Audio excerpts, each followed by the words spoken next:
Have you seen this? There we go.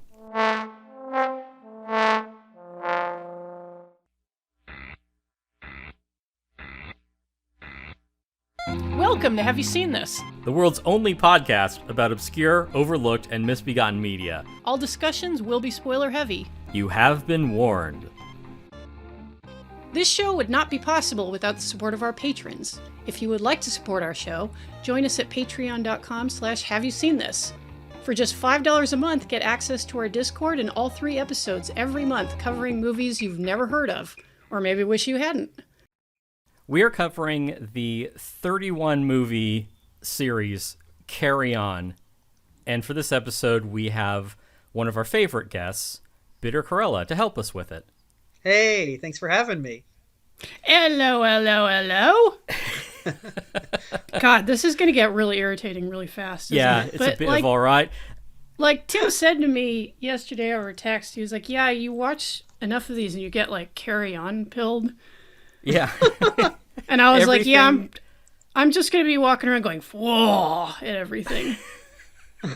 Yeah, everything is like a double entendre, witty rejoinder, forced a brittle bon mot. Yes. And like Tim said, there were 31 of these fucking movies. We didn't watch all 31. I think Tim probably came the closest. He fell down a weird I came pretty hole. close. Then I had to tap out. Oh, behave. Oh, wait, that's Austin Powers. Never mind. Well, there is, because we've covered a number of them, and Carry On Camping, you'll notice one of the Austin Powers movies directly lifts a gag from that. Which one? The Silhouettes in a Tent. Oh, okay. Yeah. This is durable comedy, folks. You can see why these movies have held on so long culturally, because people still watch them, not just us. I will say that the experience of watching a sampling of Carry On films reminded me quite a bit of back when I was a weeb in college, and I had like some VHS tapes of Urusei Yatsura. That's the anime with Lum, the cute tiger striped demon girl. And the company that translated and subtitled these episodes, they would put like a little sheet in each cassette case that explained like the majority of the references in the show, because the show was so steeped in Japanese culture and references to Japanese things that would be baffling to Americans, that they knew that even the weebs buying this shit would probably be like, wait, what? Like, why is it supposed to be funny that the octopus looks angry? I don't understand this.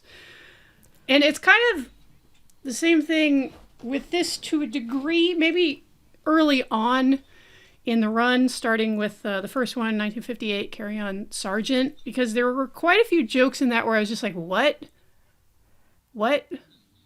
This is a style of humor that, as they mentioned in a lot of documentaries that they made about this, because it has been such a, I don't know, influential, significant series of broad comedy movies, that it kind of slots in the place between like dance hall performances and variety shows.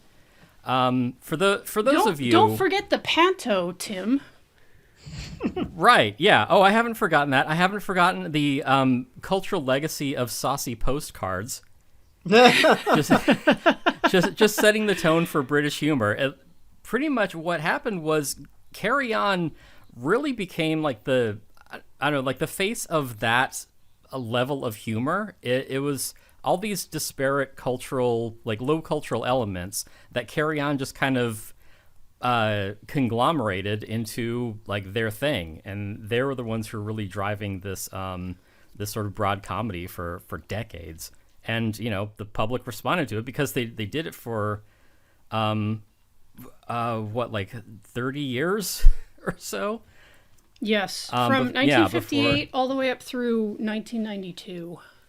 Yeah, and it was only because, you know, hard-living, hard-drinking Brits eventually just started dropping off from the cast.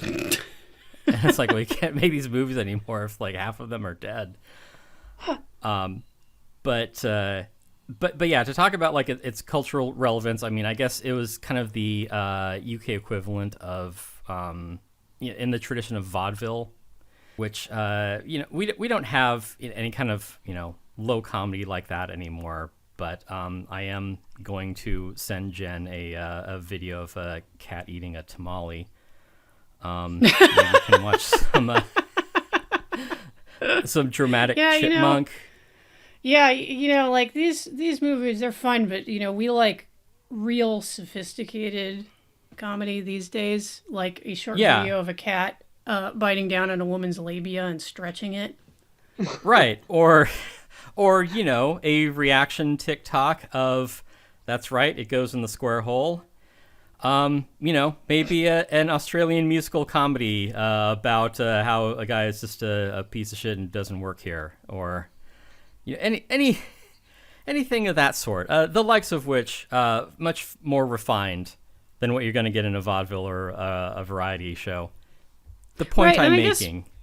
Right, yeah. And I guess jokes aside, I think part of the reason why these are so durable is not just because they are intensely British. Like this is, I mean, you could probably put this on like the Pioneer satellite to like just explain the United Kingdom to aliens. Yeah. It's a bit of all right. Yeah. Not only are they uniquely British, but I think because of and I'm not even saying this as a negative necessarily, the somewhat of a lack of sophistication of the bits that... No, that's very British. Right, yeah, because people have this conception of, the British being stiff upper lip and blah, blah, but as you get to know the culture, you're like, oh, wait, these people are very crude and disgusting. And I think because it is lowbrow comedy, it has a certain durability, like in spite of, and it's sort of annoying in the documentaries about the series because the comedians always say, oh well, you couldn't do this today, like everyone's too politically correct, or I guess like those documentaries were somewhat older. I guess now they say like, well, everyone's too woke to make a Carry On movie. And it's like, yeah, sure, like in the same culture that where we have like South Park and Big Mouth, yeah, nobody's gonna make crude comedy. That's crazy. Where Come Town can make $50,000 a month or whatever. Like, nobody's going to go for that. They're just going to get canceled. But these movies are actually not nearly as crude as I would like them to be, though.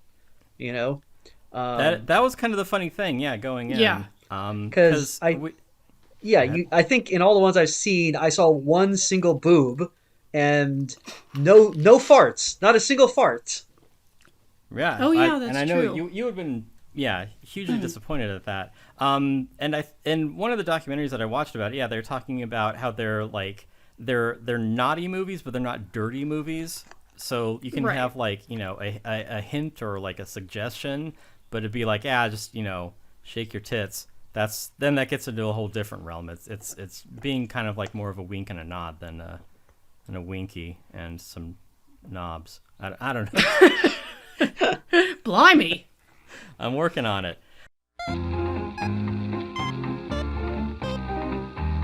Thanks for listening. If you enjoyed this episode, you can get 2 extra episodes every month, plus access to our growing catalog of reviews for just $5 a month by going to patreon.com and searching for Have You Seen This?